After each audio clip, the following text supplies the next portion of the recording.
नमस्कार दोस्तों, मैं आकाश जैन आप सभी का स्वागत करता हूं आपके अपने YouTube channel GS genius academy पर।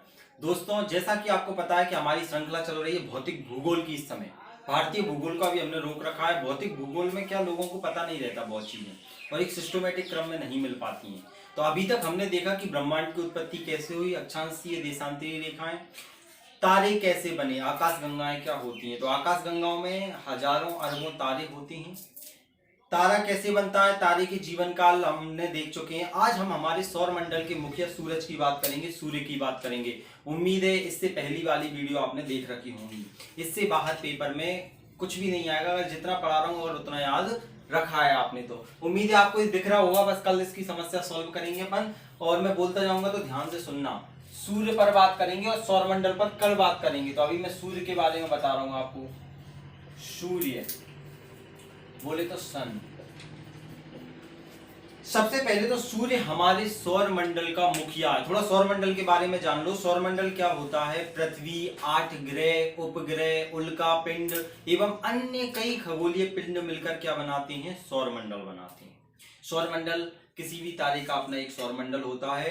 तारा सौर मंडल में ध्यान सुनना, जो अपने उपग्रह वगैरह होते हैं उनमें स्वयं का प्रकाश नहीं होता है। सूर्य सौर मंडल के प्रकाश का स्रोत होता है, ऊर्जा का स्रोत होता है। तो ध्यान से सुनना, सूर्य क्या है? एक प्रकार का तारा है। सूर्य क्या है? एक प्रकार का तारा है, और इसका निर्माण भी निहारिका नेब्यूला से हुआ है, जो अपन ने इससे पहली वीडियो में देख लिया है। उम्मीद इतना आपको समझ में आया होगा। अब मेन चीज क्या है? हमारा सूर्य सौर मंडल का मुखिया है। इसी के आसपास चक्कर लगा रहे हैं सारे के सारे ग्रह, उपग्रह, उल्का पिंड, धूमकेतु, जो भी चीजें हैं हमारे सौर मंडल में, सब पर चर्चा करेंगे। तो सूरज में वही ऊर्जा कहां से आती है? ये सारे के सारे सौर मंडल की ऊर्जा का स्रोत है। तो इसमें ऊर्जा आती कहां से है? तो हमारे सूर्य में हाइड्रोजन हीलियम में परिवर्तन हो रहा है। ध्यान से सुनना, ये है हमारा सूर्य। ये क्या है? हमारा सूर्य। ध्यान से सुनना, इसमें क्या हो रहा है? हाइड्रोजन किसमें कन्वर्ट हो रहा है? हीलियम में बदल रहा है। लगातार हाइड्रोजन हीलियम में बदल रहा है। और ध्यान से सुनना, हाइड्रोजन हीलियम में बदलने के साथ साथ 40 लाख टन हाइड्रोजन, ये पॉइंट बहुत गौर से सुनना, 40 लाख टन हाइड्रोजन प्रति सेकंड ऊर्जा में परिवर्तित हो रहा है। ध्यान से सुनना, हाइड्रोजन हीलियम में बदल रहा है, जिसके कारण क्या हो रही है? ऊर्जा उत्पन्न हो रही है, लेकिन वो पूरा का पूरा हीलियम के साथ साथ ऊर्जा में भी बदल रहा है। 40 लाख टन हाइड्रोजन प्रति सेकंड क्या हो रही है? ऊर्जा में बदल रही है। मतलब सूरज भी धीरे धीरे अपनी आयु को समाप्त करता जा रहा है। सूरज भी अपनी आयु को धीरे धीरे समाप्त करता जा रहा है। तो तारे के जीवन काल देखा था हमने। ध्यान से सुनना, तो सबसे पहले जो तारे की शुरुआत होती है तो उसका रंग कैसा होता है? नीला रंग होता है। कैसा रंग होता है? नीला रंग होता है। नीले के बाद में, ध्यान से सुनना, तारे का जैसे ही जीवन काल चलता जाता है, चलता जाता है, चलता जाता है, नीले के बाद में कौन सा आता है? सफेद आता है। सफेद के बाद में पीला, और पीले के बाद में लाल, और लाल के बाद में काला। तो इस प्रकार ये क्या होते हैं? इसकी अवस्थाओं के रंग होते हैं। तो हमारा सूरज अभी किस अवस्था में है? तो हमारा सूरज अभी पीला बौना तारा है। हमारा सूरज कैसा है? पीला बौना तारा, येलो ड्वार्फ है। ध्यान से सुनना, पेपर में क्वेश्चन आ सकता है सूरज अपनी कौन सी अवस्था में है? तो ये पीला बौना तारा है। पीला बौना तारा मतलब येलो ड्वार्फ है, पीला बौना तारा है। यह अपनी आयु लगभग 5 अरब वर्ष पूरी कर चुका है। वैसे देखा जाए तो 4.6 अरब वर्ष है, और कहीं कहीं 7 लिखी रहती है, 4.7। तो आप लगभग 5 अरब वर्ष अपनी आयु पूरी कर चुका है, और अभी 5 अरब वर्ष और आयु बाकी। तो घबराना नहीं है कि भैया सूरज चला गया तो हमारा क्या होगा? गेहूं सुखाने हैं छत पे, सूरज ही नहीं आएगा। तो उसकी टेंशन आप बिल्कुल ना लें, सब काम चलता जाएगा। अभी आप लाखों जन्म ले लोगे, तब तक सूरज चलेगा। तो अच्छे कर्म करते रहिए ताकि दोबारा इंसान बनो और फिर अपने अपने सपनों को पूरा करो। तो उम्मीद है पढ़ाई कर रहे होगे। तो हमारा सूरज कौन सा है? पीला बौना तारा है। अपनी 5 अरब वर्ष की आयु लगभग पूरी कर चुका है। अभी 5 अरब या 5.4 अरब वर्ष इसकी आयु बाकी है। तो इसमें ये लगातार ऊर्जा देता रहेगा। चलिए बात करते हैं अपन आगे। हमने सूरज का इतना इतना पार्ट देख लिया। अब सूरज जो हमें दिखाई देता है, तो क्या वास्तव में पूरा का पूरा सूरज दिखाई देता है? इस पर चर्चा करते हैं थोड़ी सी। तो ध्यान से सुनना, ये जो हमारा सूरज है, सूरज के चारों ओर क्या है? प्रकाश मंडल है। क्या है? प्रकाश मंडल। ये प्रकाश मंडल, प्रकाश मंडल या प्रभा मंडल। तो सूर्य का हमें जो भाग दिखाई देता है वो प्रकाश मंडल या प्रभा मंडल कहलाता है।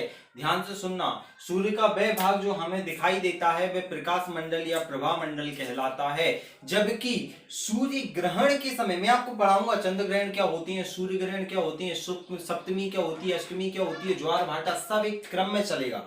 अगर आपने पहली पुरानी वीडियो देखी होंगी तभी ये सारा सीक्वेंस आपको ये समझ में आएगा।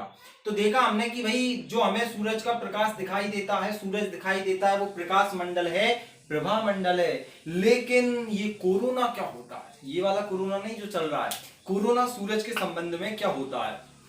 तो ध्यान से सुनना, सूर्य ग्रहण के समय जब सूर्य ग्रहण होता है, मतलब सूर्य ग्रहण कैसे होगा मैं आपको बाद में बताऊंगा कि पृथ्वी और सूरज के बीच में जब चंद्रमा आ जाता है तो हमें सूरज दिखाई नहीं देता है, तो इसे सूर्य ग्रहण। वैसे तो पृथ्वी पर ग्रहण लगता है, पृथ्वी पर अंधेरा हो जाता है, लेकिन हम बोलते हैं सूर्य ग्रहण। तो सूर्य ग्रहण के समय सूरज के चारों ओर एक ऐसे रिंग टाइप की संरचना दिखाई देती है, क्राउन। ऐसे राजा का ताज होता है ना, ताज ऐसा रहता है ना राजा का ताज।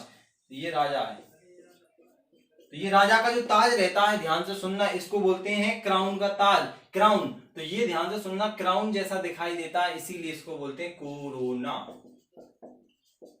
कोरोना, ध्यान से सुनना, कोरोना शब्द जो वायरस का नाम भी दिया गया है वो यहीं से लिया गया है। ध्यान से सुनना, तो सूर्य का वह भाग जो हमें सूर्य ग्रहण के समय दिखाई देता है, कोरोना या फिर डायमंड रिंग कहलाता है। वलय होता है ये डायमंड रिंग, डायमंड रिंग भी बोलते हैं। एक रिंग जैसी संरचना है डायमंड की जैसी, तो इसको डायमंड रिंग या कोरोना बोलते हैं। तो कोरोना हमें सूर्य ग्रहण के समय दिखाई देता है। प्रभा मंडल, प्रकाश मंडल हमें लगातार दिखाई देता रहता है। इतना आया होगा सूर्य के बारे में समझ में। अब देखते हैं थोड़ा सा सूर्य के बारे में कि भाई सूर्य पृथ्वी से कितना दूरी पर है। तो सूर्य पृथ्वी से लगभग 15 करोड़ किलोमीटर दूर स्थित है।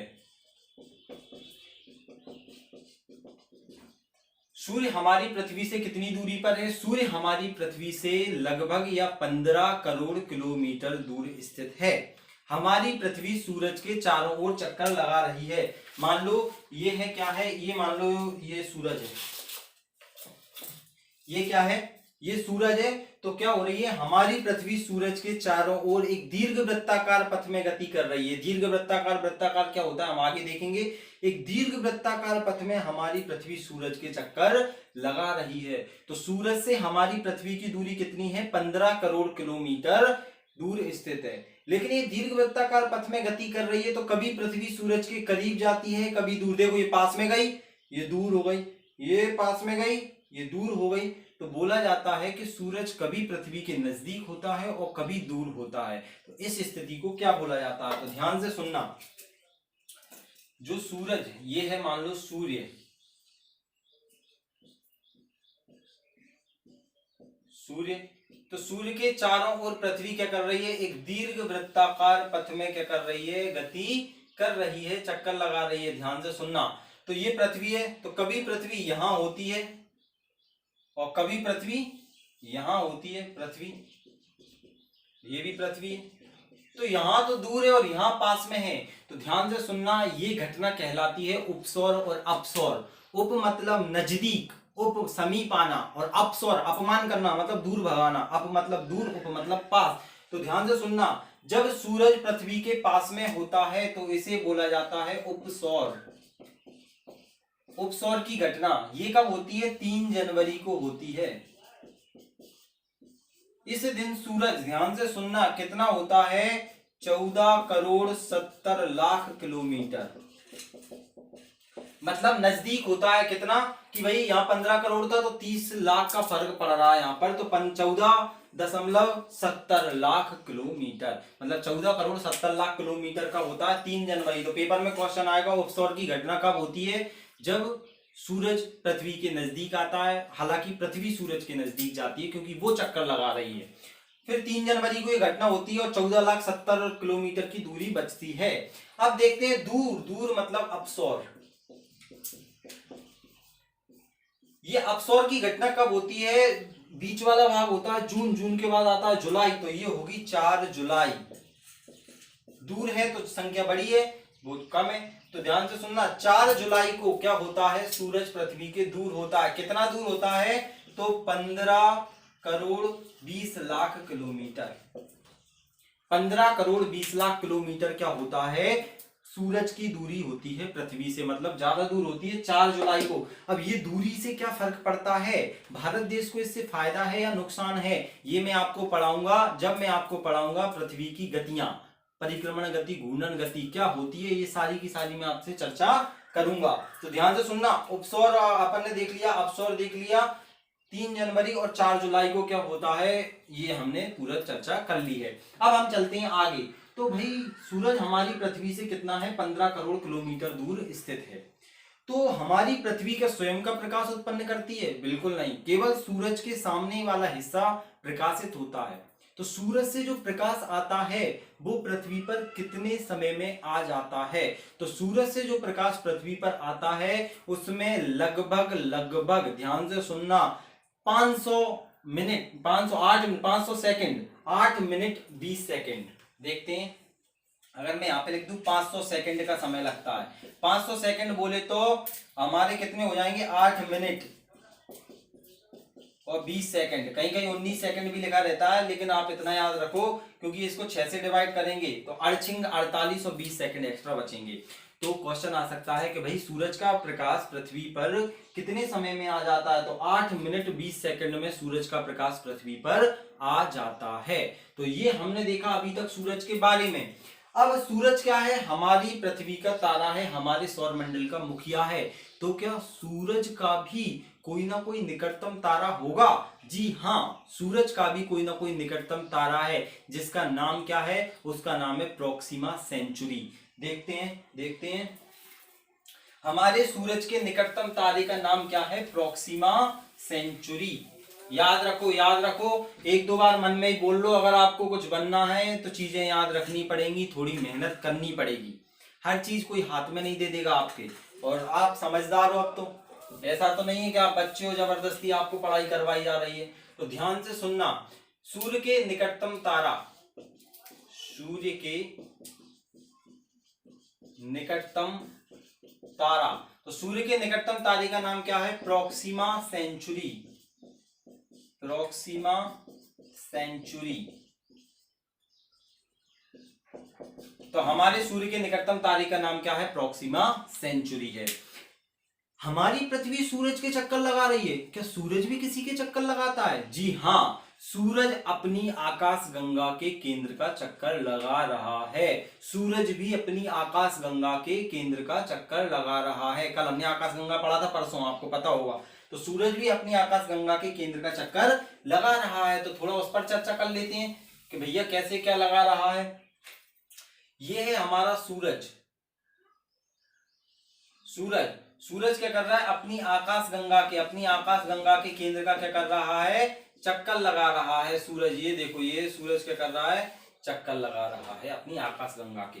तो सूरज अपनी आकाश गंगा के केंद्र से कितना दूरी पर स्थित है, सूरज अपनी आकाश गंगा के केंद्र से 32,000 प्रकाश वर्ष, ध्यान से सुनना, प्रकाश वर्ष भी मैं आपको पढ़ा चुका हूं, तो 32,000 प्रकाश वर्ष,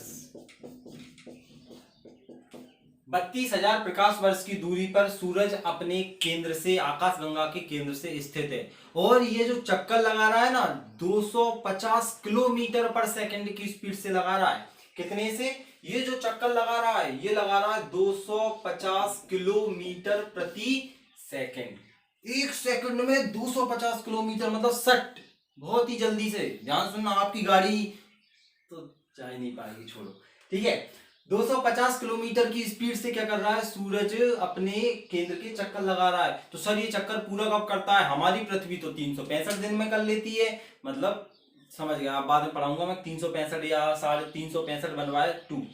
तो ध्यान से सुनना, कितने दिन में पूरा कर लेता है, ये कर लेता है 22.5, ध्यान से सुनना, 22.5 करोड़ से लेके 25 करोड़ वर्षों में पूरा करता है। ध्यान सुनना, एग्जैक्ट आंकड़ा मैं आपको बता देता हूं कि भाई सूरज कितने में कर लेता है अपने, सही है सही है सही है, ध्यान से सुनना, 22.5 से, मैंने आपके लिए आंकड़े इकट्ठे कर लिए थे, 22.5 से 25 करोड़ वर्ष में, मतलब इतनी तेजी से घूम रहा है 250 किलोमीटर पर सेकंड की स्पीड से, फिर भी 22.5 से लेकर 25 करोड़ वर्षों में सूरज अपनी आकाशगंगा के केंद्र का एक चक्कर पूरा कर पाता है। तो ऐसा नहीं है कि सूरज अपने चक्कर लगा रहा है, तो सूरज का एक आकर्षण रहता है, गुरुत्वाकर्षण रहता है, जिसके कारण सभी ग्रह भी इसके साथ चक्कर लगाते हैं। इसके तो लगा ही रहे हैं, अपनी अक्ष पर भी घूम रहे हैं और धीरे धीरे चक्कर लगा रहे हैं। क्या सूरज भी अपनी अक्ष पर घूमता है? जी हाँ, सूरज भी अपने अक्ष पर चक्कर लगाता है। और ये एक चक्कर कितने टाइम में पूरा कर लेता है?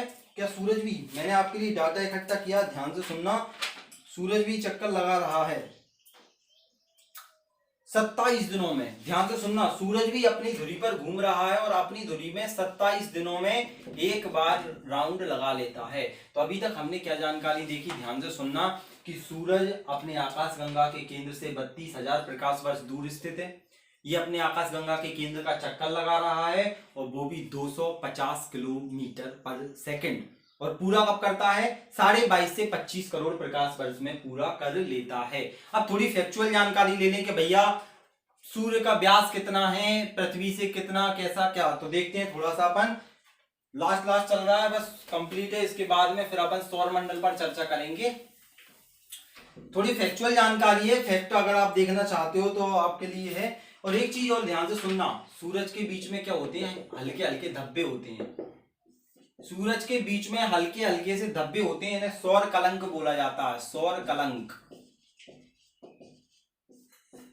सूरज के बीचों बीच स्थित धब्बों को क्या बोला जाता है? इन्हें सौर कलंक बोला जाता है। ये बहुत अधिक मात्रा में विद्युत चुंबकीय, इलेक्ट्रोमैग्नेटिक वेव, विद्युत चुंबकीय तरंगों को उत्सर्जित करते हैं, जो क्या करते हैं, हमारे पृथ्वी के सैटेलाइट से संचार का जो माध्यम होता है उसको बाधित करते हैं, अल नीनो ला नीनो को उत्पन्न करते हैं। क्या होते हैं? इसी के लिए अपन ने आदित्य L1, हमारे भारत का जो मिशन है सूरज की लैग्रेंजियन पॉइंट, L1 का फुल फॉर्म पूछ लेंगे, पहले इसका आदित्य नाम था, अब आदित्य L1 कर दिया है। इसे कहाँ भेजा जा रहा है, क्यों भेजा जा रहा है, ये मैं मेंस में टेक्नोलॉजी में पढ़ाऊंगा, वो आप छोड़ो, उतना नहीं आएगा आपके लिए। बस आप इतना याद रखो, L1 का मतलब होता है लैग्रेंजियन पॉइंट।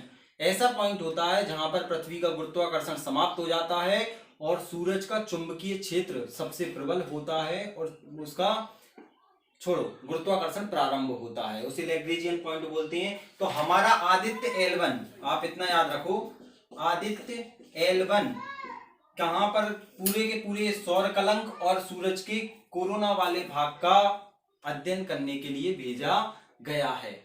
ध्यान से सुनना। अब अपन आगे बात करते हैं कि भैया सूरज का व्यास कितना है। तो सूरज का मैं आपको व्यास बता दूं, सूर्य का व्यास कितना है? 13.9 लाख किलोमीटर।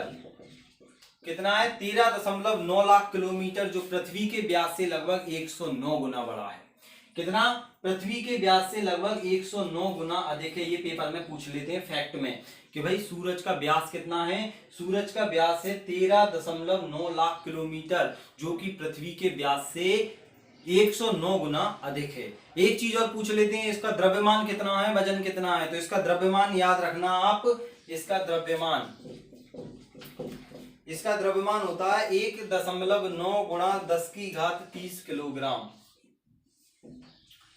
कितना होता है? 1.9 इंटू 10 टू दी पावर 30, 1.9 गुणा 10 की घात 30 किलोमीटर होता है इसका द्रव्यमान। इतना अधिक होता है। पृथ्वी की तुलना देखी तो 3.3 लाख गुना अधिक होता है।